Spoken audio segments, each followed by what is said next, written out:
네, 오늘은 14번째 이제 챕터입니다. 제목은 그리스도의 인성과 신성에 관한 설명입니다.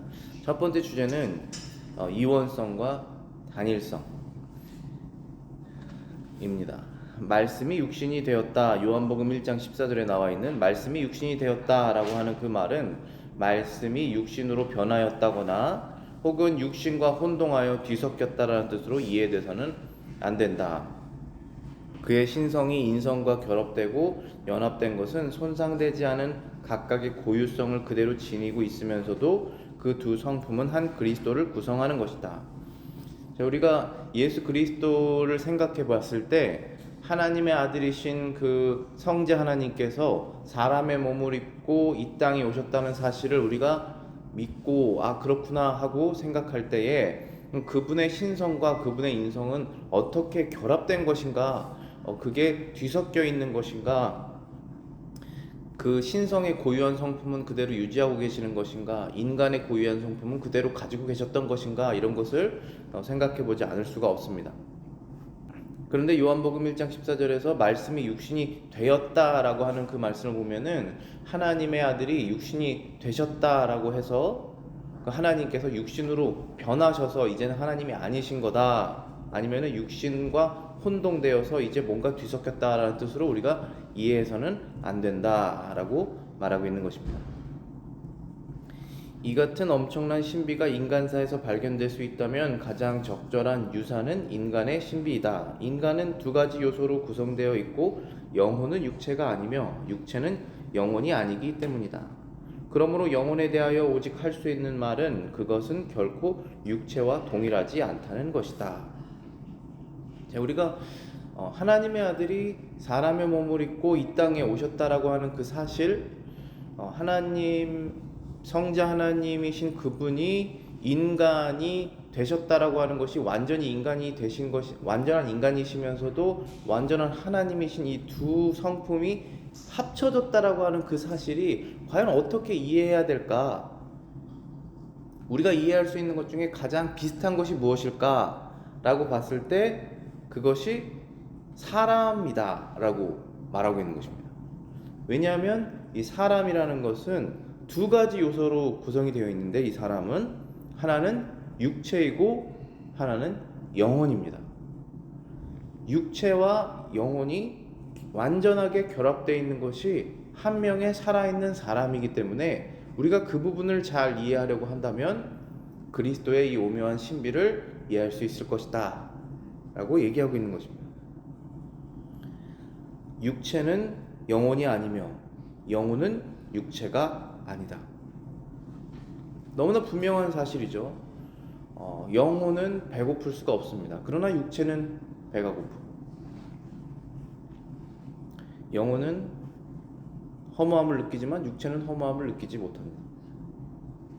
육체는 썩어서 땅으로 들어가지만 영혼은 영원히 살아서 하나님의 품에 안기거나 영원한 심판을 받게 되는 것입니다. 따라서 육체는 영혼이 아니고 영혼은 육체가 아닙니다. 그런데 이 둘은 완전하게 결합되어서 한 명의 인격을 형성하고 있는 것입니다.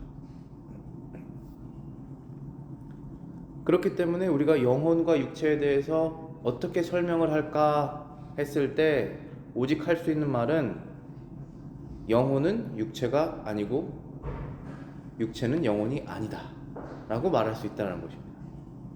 그런데 또 하나 생각해 봐야 될 것은, 비록 영혼은 육체가 아니고 육체는 영혼이 아니지만 영혼과 육체를 분리해서 생각할 수는 없다는 것입니다. 왜냐하면 영혼의 특징들은 때때로 육체로, 또 육체의 특징들은 때때로 영혼에 옮겨지기 때문이다. 왜냐하면 이 둘이 한 명의 사람 안에 속해 있기 때문에 그렇다는 것입니다. 완전하게 영혼과 육체를 구분할 수가 없다는 것이죠. 왜냐하면 그 영혼과 육체가 완전하게 하나가 되어서 한 명의 인격을 이루고 있기 때문에 이것을 완전하게 나눌 수가 없다는 것입니다. 분명한 것은 두 개는 다르지만 두 개를 완전하게 구분할 수 없다는 것이죠. 이 두 부분으로 구성되어 있는 것은 한 사람이지 여러 사람이 아니다. 그러니까 영혼과 육체가 완전하게 다른 것이라고 해서 육체에 한 사람이 있고 영혼에 한 사람이 있고 두 개는 다른 것인데 합쳐져서 한 사람이 된 것이다, 그런 것이 아니죠. 영혼도 나이고 육체도 나인 것이죠. 육체가 나를 유혹하여서 죄를 지는 것이 제가 죄를 짓는 것이지 육체가 죄를 짓는 것이 아니잖아요. 영혼도 나이고 육체도 나인 것입니다. 인간 안에 두 요소가 함께 결합되어 구성된 하나의 인격이 있으며 한 인격을 형성하는 다른 두 가지의 기본적 본성이 있는 것이다. 인간 안에는 영혼과 육체의 두 요소가 있고 그것이 결합되어 완전한 한 인간을 형성하는 것이 그것인데, 그것이 아주 신비한 것이죠. 너무나 신비한 사실입니다. 사람이 영혼이 있다는 것이 그것을 통해서 우리가 하나님과 사람이 하나로 결합돼서 이 땅에 오신 예수님을 어느 정도 이해할 수 있게 된다는 것이죠. 두 번째 주제 보시면은 이 신성과 인성의 상호 관계라고 되어 있습니다. 아브라함이 나기 전부터 내가 있었느니라, 예수님께서 하신 말씀이시죠. 요한복음 8장 58절에 그리스도의 인성과는 동떨어진 말이다. 지금 예수님께서 아브라함이 나기 전부터 내가 있었느니라 했을 때 그 말을 들은 사람들이 이제 너가 40도 아직 안 됐는데 어떻게 그런 말 할 수 있느냐, 이렇게 힐문을 하죠. 근데 지금 예수님께서는 자신의 인간으로서의 얘기를 하시는 것이 아니라 신성으로서의 예수님이신 그분의 본성을 얘기하신 것이죠. 세상을 창조하실 때 계셨던, 아무것도 없으실 때 하나님만 존재하셨던 바로 그 하나님, 성자 하나님으로서의 예수님을 말씀하시는 것이죠. 그래서 하나님께서 갈대아 우르에서 아브라함을 택하셔서 이제 아브라함에게 언약을 맺으시고 내가 너를 통해서 하늘의 별처럼 믿음의 후손들을 만들어낼 것이다, 이스라엘 백성을 만들어낼 것이다. 그 후에 이제 신약까지 넘어가면은 아브라함과 똑같은 믿음으로 구원을 얻을 신약의 교인들, 하나님의 백성들을 하나님께서 많이 이 땅에서 건지실 것이다, 창조해내실 것이다 라고 하는 그 약속을 아브라함에게 하셨죠. 근데 아브라함이 어떤 특별한 뭔가를 잘해서 선택받은 것이 아니잖아요. 하나님께서 정말 조건 없이 가셔서 선택하셨는데 그때에 예수님이 계셨냐라는 것이죠. 계셨다라고 말씀하시는 거예요. 지금 성자 하나님으로서 그 상황 가운데, 그 선택 가운데 계셨다라고 말씀하시죠. 그래서 창세기 읽어보시면은 아브라함에게 이제 3명의 천사가 나타나잖아요. 그 중에 이제 2명의 천사는 롯을 구하러 소돔과 고모라로 가고 1명의 천사는 이제 남아 있는데, 그 천사가 하나님, 성자 하나님이 아직 나타나시기 전이지만 예수님의 몸을 입어서, 그렇지만 때때로 성자 하나님이 예수님으로서 오실 것을 구약 성경에서도 때때로 보여주는 예들이 있거든요. 그 중에 하나가 이제 아브라함에게 나타나셨던 그런 부분. 다니엘 새 친구가 풀무불에 들어갔을 때 거기에 새 친구 이외에 또 한 사람이 있었던, 사람의 모습을 한 저 사람은 누구인가 했던 그런 부분들이 이제 나타나는 것이죠. 그래서 아브라함이 나기 전부터 내가 있었느니라는 것은 예수 그리스도의 신성에 관한 부분을 말하고 있는 것이고 전혀 인성에 관한 부분하고는 상관없는 부분입니다. 바울은 그리스도를 모든 창조물보다 먼저 나신 자니 만물보다 먼저 계시고 만물이 그 안에 함께 섰느니라 라고 말하였다. 이러한 특성들은 인간과는 무관한 것이다. 그러므로 이런 말들과 이와 유사한 말들은 전적으로 그의 신성에 적용되는 것이다. 그래서 골로새서 1장 15절 17절에 이렇게 바울이 고백하고 있지 않습니까?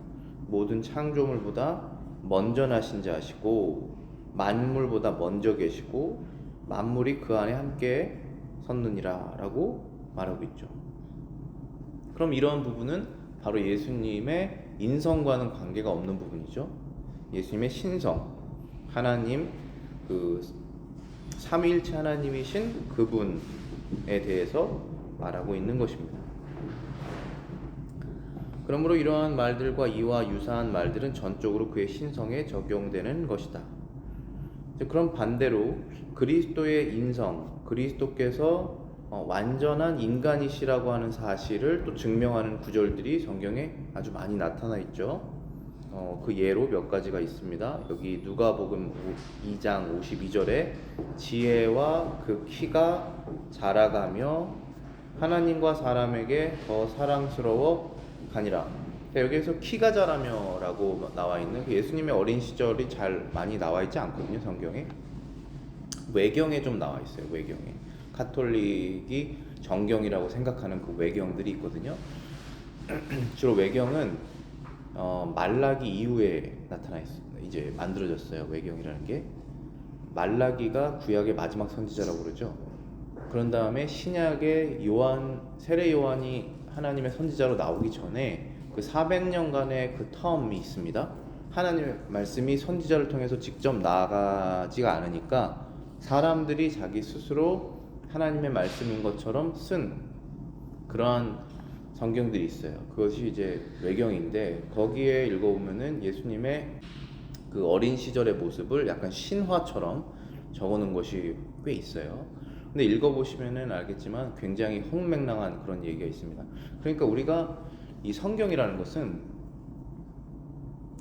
예수님께서 무리를 걸으셨다라든지 죽은 사람을 살려내셨다는 것이지, 그물을 올렸는데 그물이 찢어질 정도로 물고기가 많이 잡혔다, 그 전까지는 하나도 잡히지 않았는데, 이런 얘기를 들었을 때 그것이 허무맹랑한 얘기다라고 우리가 생각하지 않습니다. 왜냐하면 그것은 정말 하나님의 능력이 이렇게 나타나시는구나 라고 생각하게 됩니다. 그래서 이 성경의 그 뭐라고 그럴까요? 이 성경의 그 고결성, 성경의 그 장엄함, 이런 것이 있어요. 그런데 예수님의 그 대해서 어린 시절의 모습을 쓴 그 외경을 읽어보면은 그런 장엄함이라든지 그런 것이 느껴지지 않습니다. 그래서 이 성경을 우리가 어떻게 성경이라고 믿느냐 하면은 우리 안에 계신 성령께서 이것은 하나님의 말씀, 고결하고 장엄한 위엄 있는 하나님의 말씀이다라고 우리가 믿게 되죠. 저만 믿는 것이 아니라 같은 성령을 갖고 있는 사람들이 다 믿게 되는 것이잖아요. 그러한 사람들이 이 외경 같은 걸 읽어봤을 때는 전혀 성경으로 받아들일 수 없을 정도로 그런 장엄함이나 위엄이 느껴지지 않아요. 근데 어쨌든 성경에서 예수님이 어린 시절에 자라나셨던 모습을 기록하고 있지 않습니다. 거의 12살 때 성전에 가셨을 때, 그쵸, 6월절이었죠. 6월절 맞이하여서 그 가족이 예루살렘에 갔다가 다시 집으로 오는데 성전에서 예수님이 계셨잖아요. 그래서 어디 있냐 해가지고 다시 찾으러 갔을 때 왜 나를 찾느냐, 내가 아버지의 집에 있는 것을 모르셨습니까? 이렇게 말씀하시잖아요. 그런 아주 간단한 부분들, 짧은 부분들, 성경 교사들에게 성경을 가르쳤는데 그들이 놀랬더라, 이러한 부분은 아주 짧게 나와 있지 자세히 설명하고 있지 않습니다. 그것은 하나님께서 그렇게 의도적으로 말씀하시지 않은 부분이에요. 왜냐하면 그것은 너무나 신비한 부분이기 때문에 그렇습니다. 왜냐하면 이 사람이 성장하면서, 이 아이들이, 우리도 다 아이였잖아요.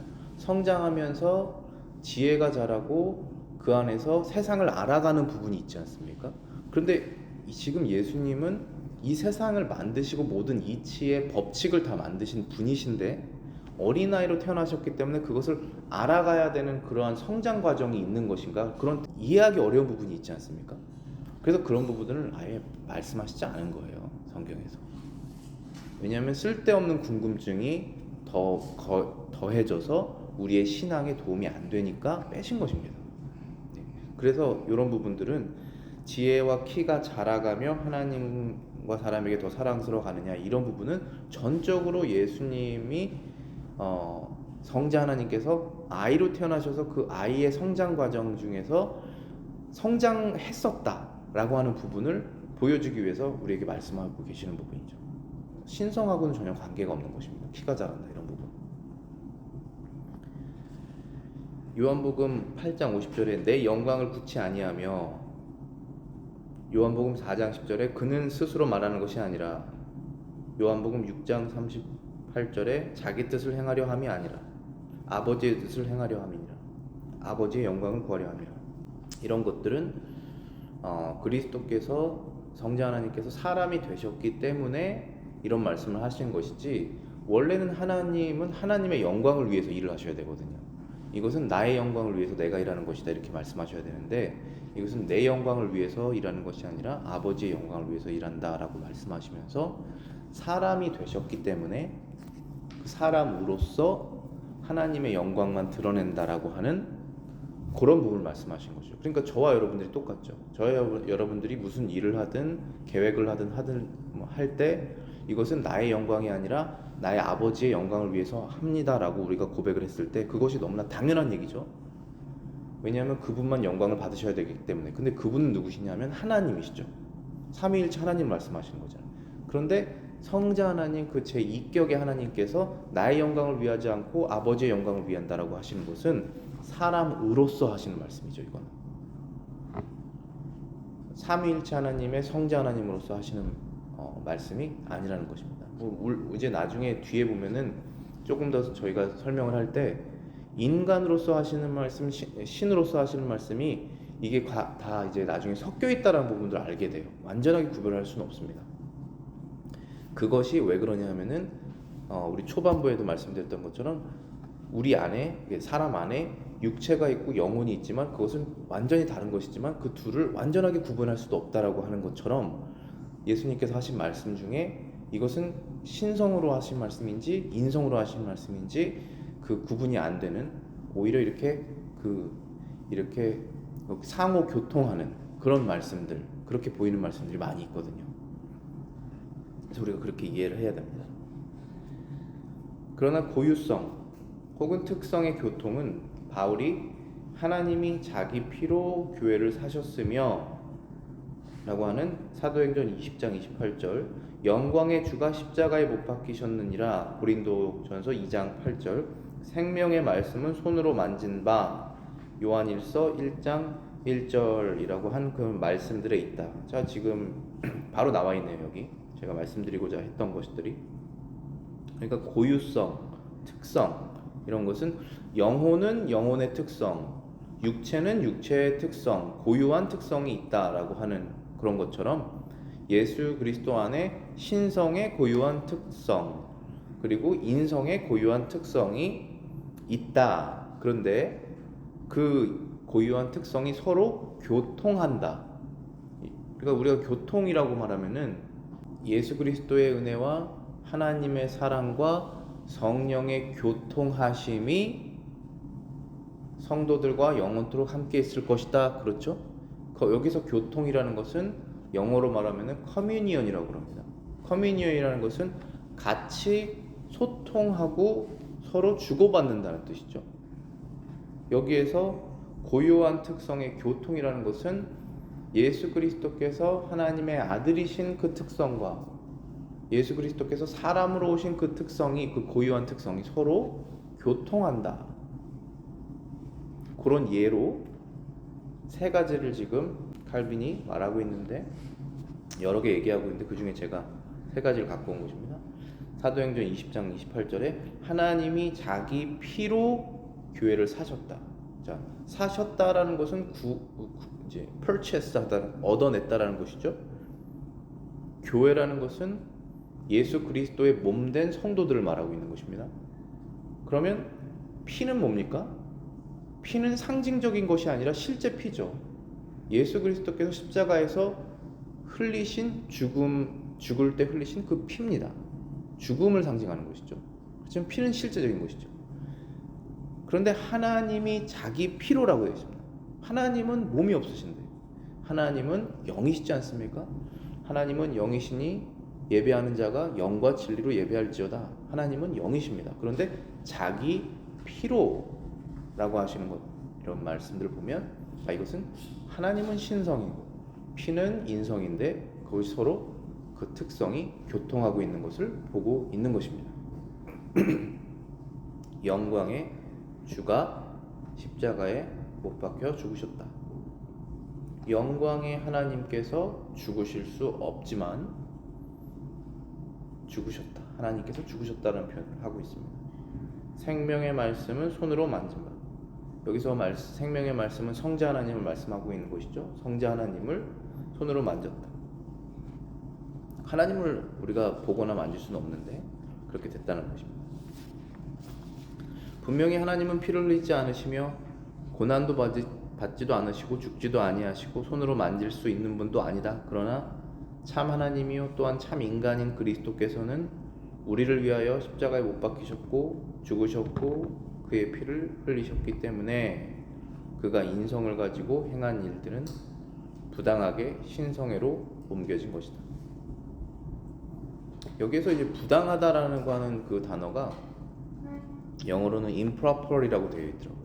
그러니까 proper이라고 그러면은 마땅하다라는 것이고 improper이면은 마땅하지 않은 것이죠. 어떤 사람이 어떤 말을 했어요 그 상황에, 그거는 마땅하지 않은 거야 이렇게 말할 수 있죠 우리가. improper word다. 아니면 어떤 사람이 어떠한 행동을 했을 때 그건 마땅하지 않은 행동이야. 그럼 improper manner다 이렇게 말할 수 있죠. 그런데 여기에서 부당하다라는 표현을 바로 그 표현을 썼는데 무슨 뜻이냐 하면 하나님께서는 피를 흘리시지도 않으셔야 되고 고난도 받지 않으셔야 되고 죽지도 않으시고 손으로 만질 수도 없는 분이신데 사람이 되셔서 우리를 위해서 사람이 되셨죠. 사람이 되셔서 죽으시고 피를 흘리셨기 때문에 인간으로서 당할 일을 마치 하나님이 당하신 것처럼 말하고 있다. 그것은 부당한 것이다. 부당한 것이지만 하나님께서 원하셔서 그렇게 하신 것이죠. 원래는 그럴 수가 없는 것인데 원래는 하나님이시면 하나님이시지 사람은 아니시잖아요. 그런데 원래는 하나님이신데 부당하게도 부당한 대접을 받고자 하나님께서 사람이 되셔서 하나님으로서 당할 수 없는 것들을 당하셨다라고 말씀하고 계시는 것입니다.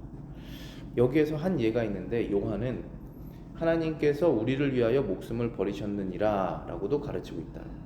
하나님께서 목숨을 버리실 수 없죠. 왜냐하면 죽으실 수 없습니다. 하나님께서 하실 수 없는 것들이 있습니다.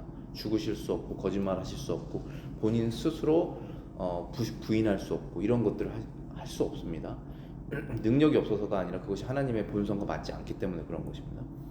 그런데 하나님께서 우리를 위하여 목숨을 버리셨다라고 요한은 말하고 있는 것이죠. 하나님의 고유한 신성이 인성에 고유한 것과 지금 교통하고 있는 것이다 라고 말하고 있습니다. 일단 마지막 주제로는 중보자의 위격의 통일. 바울이 심판 후에 그리스도께서 왕국을 아버지께 바치실 것이다 고린도전서 15장 24절에 라고 말한 이유는 그리스도가 육신의 낮아짐 아래 숨어 있고 종의 형상을 취하여 자기를 내어 빌립보서 2장 7절의 말씀처럼 장엄한 위엄을 버림으로써 아버지께 자신을 복종시켰기 때문이다. 그리스도께서 자신의 왕국을 아버지께 바치실 것이다 라고 하는 그런 부분도 그리스도가 육신의 낮아짐으로 사람으로 오셨기 때문에 그런 말씀을 하시는 것이지, 원래 하나님의 나라와 그리스도의 나라는 동일한 것이고 하나님의 영광이 그리스도의 영광이기 때문에 지금 이것은 마치 사람처럼 이런 얘기를 하시는 거거든요. 우리가 우리의 모든 영광을 아버지께 바치겠습니다라고 말하는 것처럼 그렇게 말씀하고 계시는 거거든요. 이런 것은 종의 형상을 취하여 자신을 내어주었고 하나님의 장엄한 위엄을 버리고 이 땅에 오셔서 지금 그러한 상태이시기 때문에 이런 말씀을 하시는 것이다 라고 말씀하고 있는 것입니다. 올바른 이해를 위해서는 중보자의 직분에 적용되는 것들이 단순히 신성이나 인성 중 어느 하나만을 말하고 있는 것이 아님을 명심해야 한다. 그리스도께서는 자신이 세상의 심판주로 임할 때까지 우리의 연약함의 분량이 허락하는 한에서 우리를 아버지와 결합시켜 주시면서 다스리실 것이다. 그렇기 때문에 이제 하나님 아버지 예수 그리스도께서 하나님의 아들이신데 사람으로 오셔서 우리의 중보자가 되셨습니다. 원래는 하나님과 사람 사이에 굉장히 큰 간격이 있잖아요. 죄를 안 지었어도 간격이 있죠. 그런데 왜냐하면 하나님은 하나님이시고 사람은 사람이기 때문에, 하나님은 영이시고 사람은 흙으로 빚어진 사람이기 때문에 굉장히 큰 간격이 있습니다. 근데 거기에다가 죄까지 지었기 때문에 그 간격이 더 커졌죠. 근데 그 사이에서 일하실 중보자, 그 미디에이터가 있으셔야지 우리가 하나님께로 갈 수가 있는 것이잖아요. 그래서 성경 처음부터 끝까지 다 이 한 스토리입니다. 한 스토리입니다. 그것은 거룩하신 하나님께서 중보자를 통해서 죄인을 구원하신다. 이게 한 스토리잖아요. 구약에 있는 모든 상징적인 것들, 성막, 제사제도, 이런 모든 것들, 제사장제도, 이런 거 다 결국은 중보자 예수 그리스도를 알려주기 위해서 구약 성경이 전체가 있는 것이고, 신약은 아예 그 중보자가 이제 이 땅에 실제로 오셔서 삶을 살아내시고 죄인을 위해서 배반당하시고 죽으심으로 인해서 부활하시고, 그러면서 그 구원이 성취됐다는 걸 보여주시는 것이지 않습니까? 그래서 예수님께서 이 땅에 오셔서 하시는 그런 말씀들이 중보자의 위치에서 우리에게 하고 있다라는 것을 우리가 늘 기억해야 된다는 것이죠. 그러니까 그분은 하나님이시면서 또 완전히 또 사람이시기 때문에 중보자의 역할을 할 수 있었잖아요.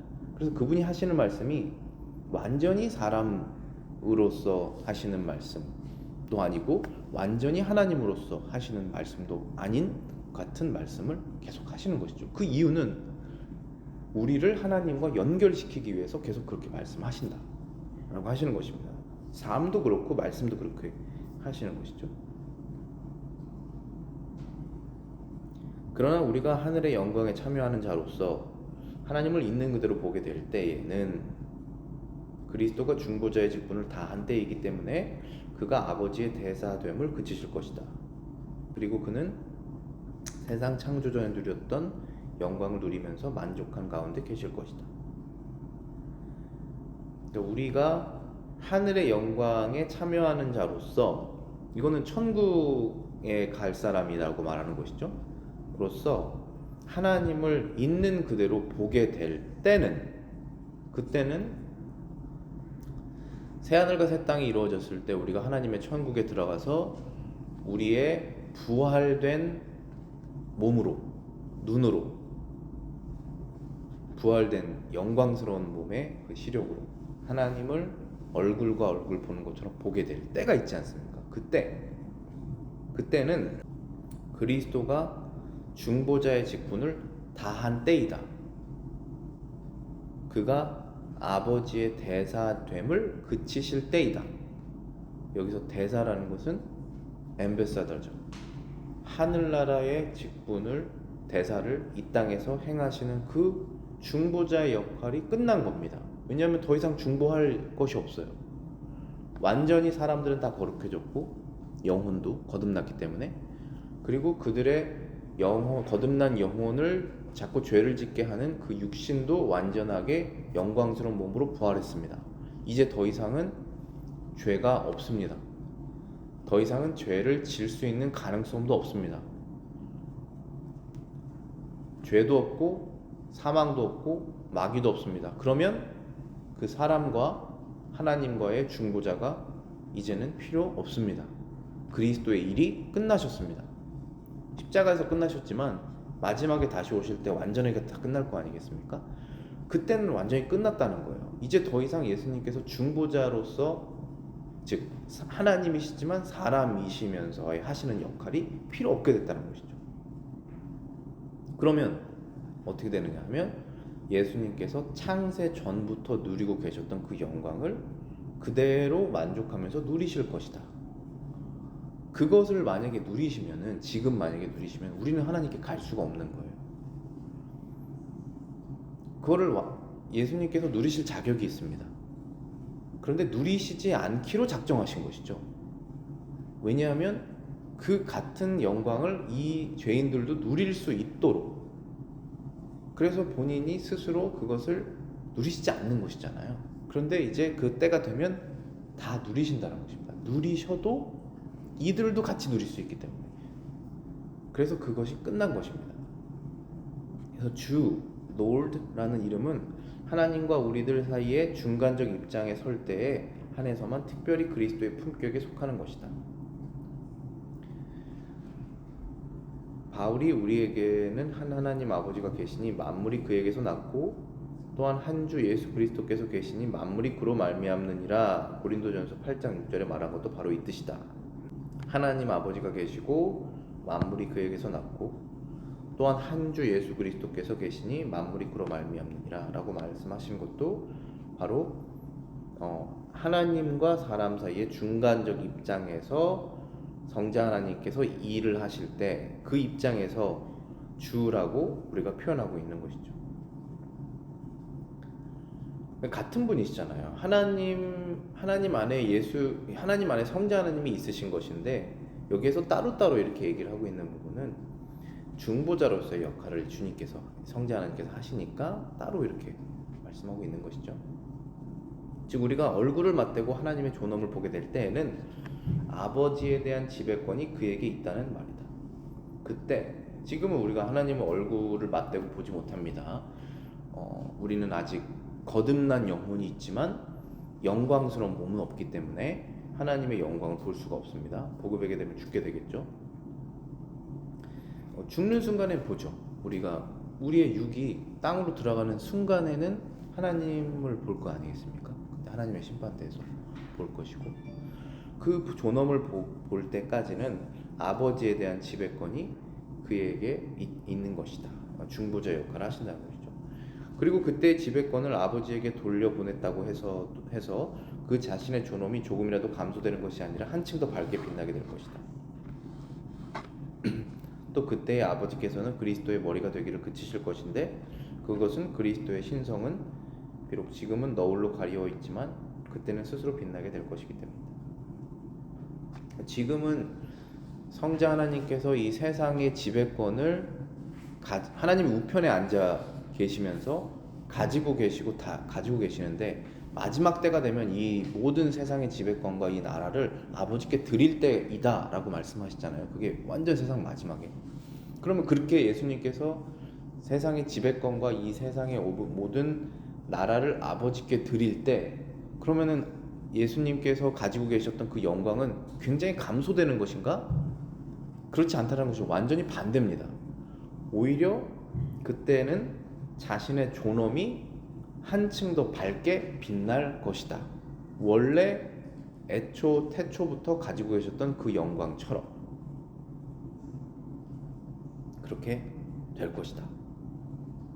지금은 중보자의 역할을 하시기 위해서 굉장한 영광을 갖고 계시지만 그것이 마지막의 영광에 비해서는 너울로 가려져 있는 것이다.